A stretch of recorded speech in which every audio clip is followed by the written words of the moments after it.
everyone, and welcome to Season 1, Episode 30 of Pro Wrestling's Top 50.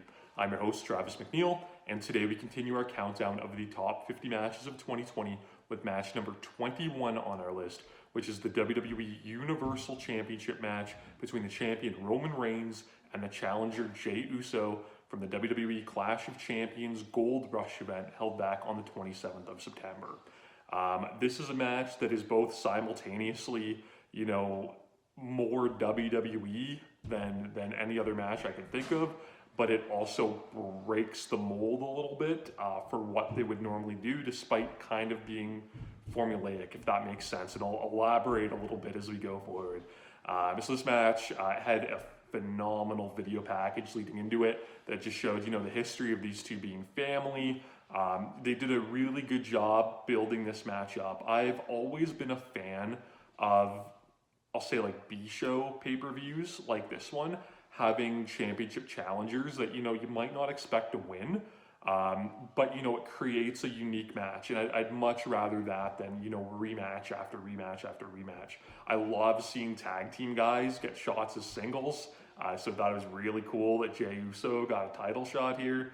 And they did a really good job in the build-up, despite it only being a couple of weeks. The promo that Jey cut on SmackDown about, people asking which twin are you to him was so powerful, and it was so great. And the video package leading into this, it did just an equally great job. Roman is just so incredible in this match. He's someone that I think is great, but I'm not, a huge fan of by any means.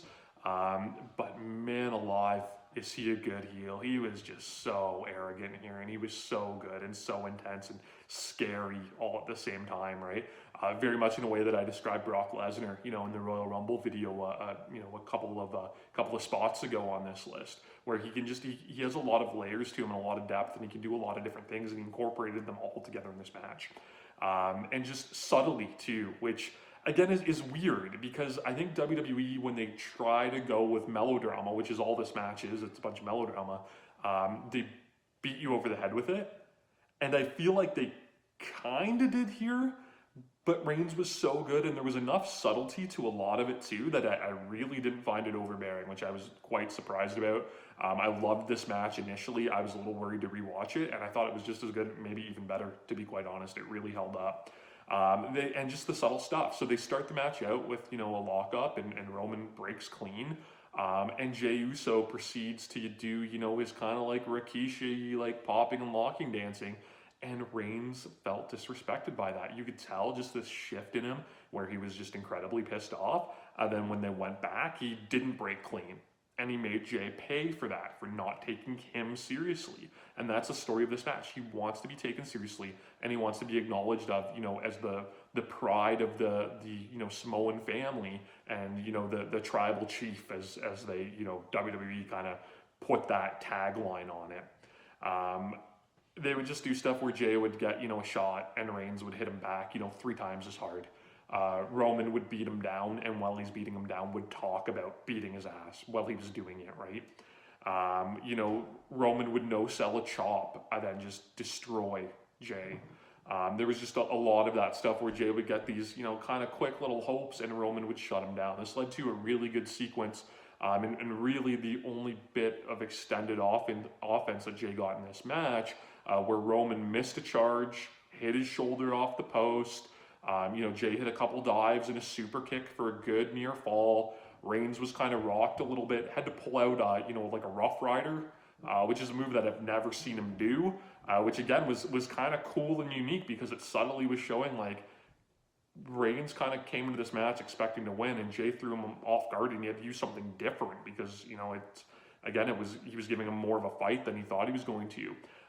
They did a spot where Reigns went for a spear, Jey countered it into a schoolboy for 2, and then hit a super kick and a superfly splash for 2. It was such a good near fall. I really wish there was a crowd for it, because it's COVID, you have fans on the screen, right? You don't get those reactions. I think in front of a crowd, they would have popped huge for that. It was really, really well done. The kick out that they did, I'd never seen before, and I thought it was super unique. So when Reigns kicked out, he, got his shoulder up, but he kind of like did it into a low blow on Jey. And again, just kind of subtle of, was it intentional? Was it not?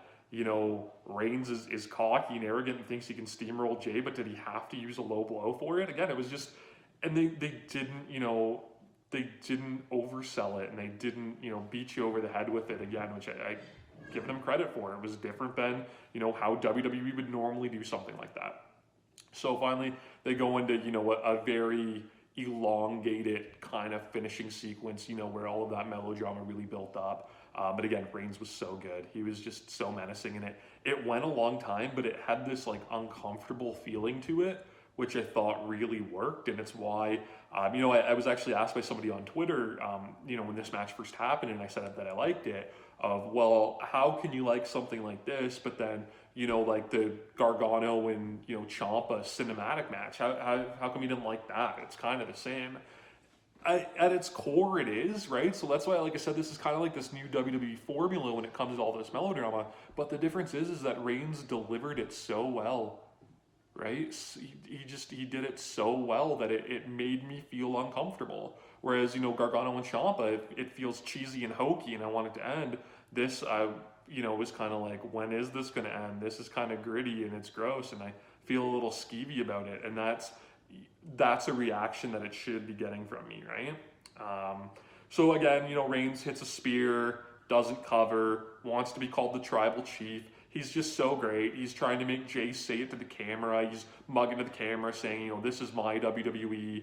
Paul Heyman was so good in this match, just on the floor, kind of almost seeming like off-put and sick by the violence that Reigns, was committing, which is how, as the viewer at home, I felt too, right? But saying, to Roman, like, you're my tribal chief, kind of trying to get him to stop, I thought was really, cool and clever. Reigns was awesome. He was bullying Charles Robinson, the referee, around, telling him, threatening him and telling him this is family business, and, how he's been whooping Jey's ass his whole life and how their whole family is watching.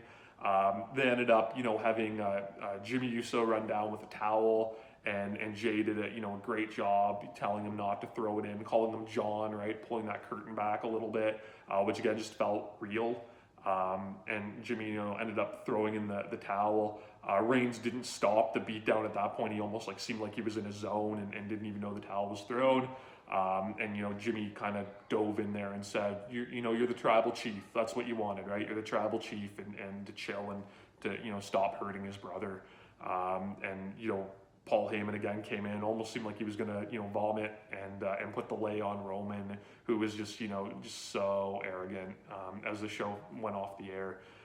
So again, this is a weird match because it's almost a cinematic match, like, so many that we saw in 2020, despite the fact that it happened, in a wrestling ring, right? None of it was pre-taped or anything like that. But again, it was really different. It felt gritty. It felt cool. It was one of the best pieces of work Roman Reigns ever did. Jey Uso, held up his end of the bargain too, and was great. They did a rematch the month later at Hell in a Cell, which I really didn't think connected, for me at least, nearly as much as this match did.